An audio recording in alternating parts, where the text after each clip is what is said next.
Hello again, and I'm glad to be back with you. I thought I would start this new year and new series with answering some questions first before I return to the actual video series that I'm posting. So they're all related, everything's related in some way, but I also want to answer some questions and some things that have been coming up in the lessons actually here in my studio. I have some really intense students who are serious about careers. They're very serious about doing it publicly, and I have done that myself, so I understand that they really are demanding in their questions. They want to know things that it's not always easy to get a video out on, and I'm going to try.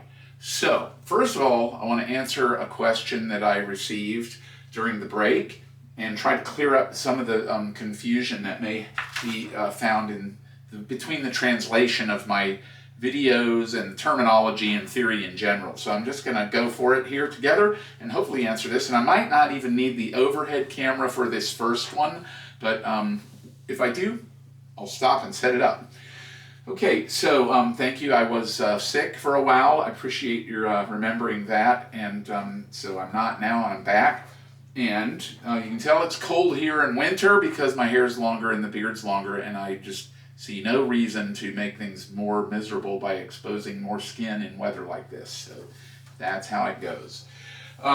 Next time you see me, it'll probably be short because we're getting close to spring. You taught that for the blues, we can play the Mixolydian blues scale for every 5 chord that we see.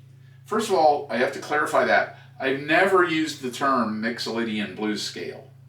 So, and if I have, then I wasn't thinking and I apologize. So I might say Mixolydian as a scale that you apply to a chord when you're playing the blues. So real quick, in the blues, if we're going to talk about Mixolydian, in a C blues, C7 is the one chord in the C blues, but it's the 5 chord in the key of F. So C7 is 5 in the key of F, and that means if we're going to play a scale on C7, we will play an F scale starting on C.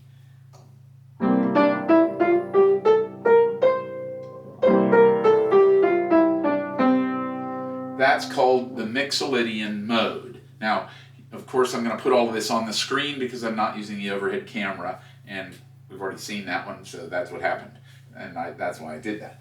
So the next thing, of course, if we were playing F7 in a C blues, the 4 chord in a C7 blues C blues is F7. So now I have other videos up here about 1-4-5. And specifically some of these things about the movement in my earlier videos on the blues. So you can check those out as well. Just flat out first jumping sound would be Mixolydian scale. That's the answer to this particular question. So we're going to have C7 gets Mixolydian, that's 5 in the key of F. F7 gets the Mixolydian mode. F is 5 in the key of B flat. So we'll use a B flat scale starting on F.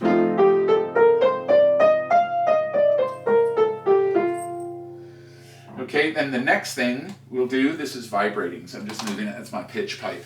The next thing we'll do is a G7. G7 is 5 in the key of C. So for that Mixolydian, we'll use a C scale starting on G.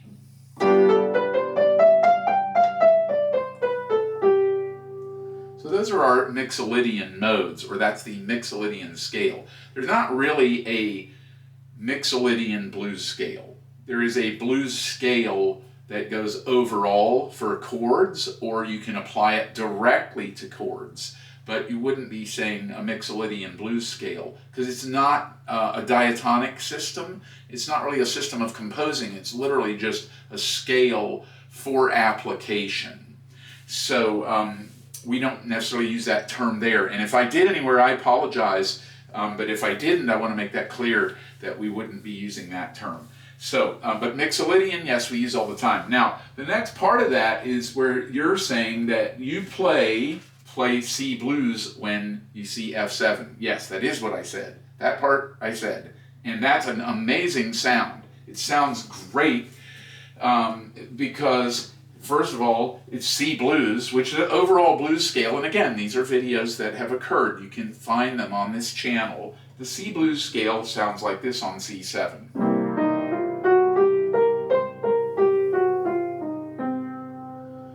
Okay, now we're going to also play that on the F7. But I'm going to have to move my hand up to make it sound good because I don't want to clash into my hand.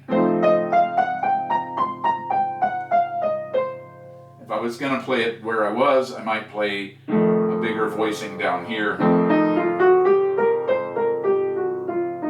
But I'm playing C blues over F7. Remember, F7 is the 4 chord. Okay? And it sounds really nice. Why? I was going to say that a minute ago, but first I wanted to play it. So, why does C blues sound so good on the 4 chord? Or why does the blues scale sound so good on the 4 chord? And it's because on the 4 chord, you have F, A, C, and E flat. There's an E flat actually in the chord. So the first notes of the C blues scale are C and E flat, then F. And then you have an F sharp, which can actually be a passing tone. And then you have a G, that's part of the F scale. And the B flat is part of the key that F comes from. Or it could even be what we might call the suspended fourth, suspended third, however you like to think of that, sus4. And then back to C. But the point is that the start of that scale, or the predominant sound in that scale,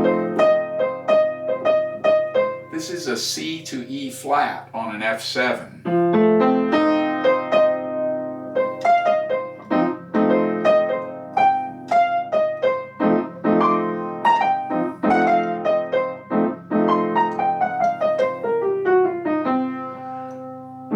It just sounds like it belongs there because there's more in the scale that goes with the chord than not. The reason the blues scale sounds so tense and bluesy on the 1 chord is because the 1 chord has a natural third. In the case of C7, it's an E.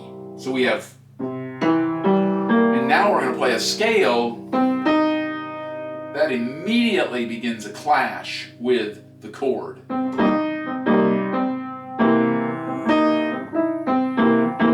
Slip on my part. It sounded pretty good though. There I'm playing E flat and E. So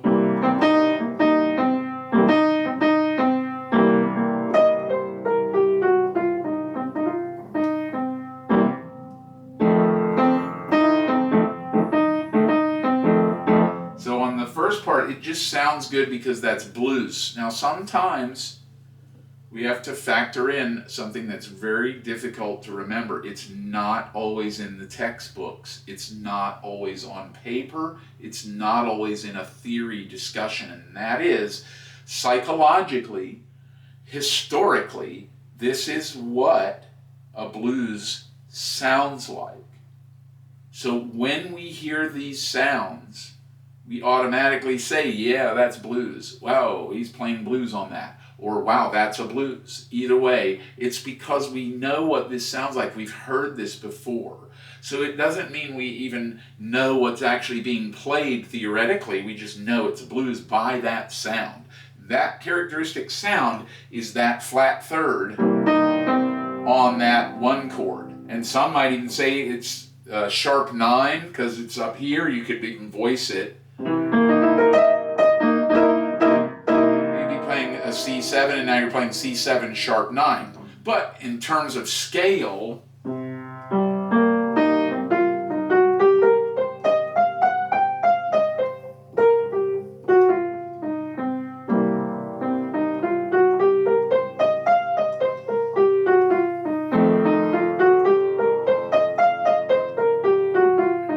it it just sounds good when you get to the F7 because of the more notes in the scale that match the chord tones. And that is why the bebop players, people like Charlie Parker, migrated to that sound. So they might play a lot of basic pentatonic or mixolydian on their one chord. And then when that four chord came, that's when they played the blues scale. So it still has a blues sound, but it sounds almost like consonant or pretty or diatonic. So I hope that helps answer the question as to why it sounds good. That's what you ultimately asked, was why. Why does this sound so good? It sounds especially good on the four chord, and it's going to be that way no matter what key you're playing in. The blues scale for the key, so if you're playing an F sharp blues, and that's an F sharp blues scale, but when you get to the four chord is B7, you're going to play F sharp blues scale, and it's just going to sound like it belongs there, because you're getting that nice pretty sus chord sound, you're getting the seventh of the chord, you're getting all these really great sounds. And that's again why jazz musicians often will choose that chord to put the blues on, because it really is a nice effect. It's a nice color. That's not to say that jazz musicians don't play on the one chord, so please be careful and don't pin me down to a rule, but as a general application in playing, it just sounds so good on the four chord that that's where you want to put it a lot of times. If you want that really rough sounding or that edgy sounding thing, then you put it right on the one chord. And you can put it on the five chord too, and you'll notice when you play it on the five chord, it really doesn't have anything in common with it except for a couple of notes. But those black keys, if you will, really stretch it out on the five chord. And that's worth studying, or hearing. I'm just going to play a G7. And then here's your C blues. Right off the bat, that one's kind of ugly with a plain old G7. But in context,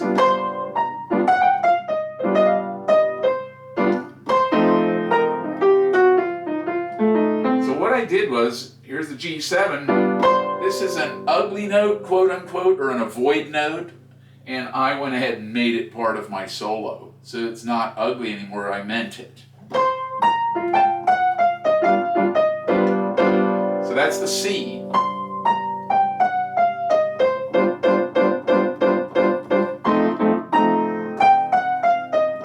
That's the C. So you're making things that could sound kind of unattractive work by playing them with intention, or some people say with authority. In other words, I mean it. I meant it. That's why it works. The scale bit goes there, it belongs there. It's the overall blues scale for all three chords in the blues. Even if you add passing chords in, it's still going to fit over them. But wherever I'm playing it, I intend it, and so it belongs there and sounds good for that reason. Theoretically, I'm right. That means I can do it. And that's what you go by. It sounds good. You're correct theoretically. The end. You got it. It sounds great. So that's the answer to that question there in terms of the five chord. Now, in just a moment, I'll get with you again. I want to just read you the next part of the question. Hopefully, we've answered the four chord.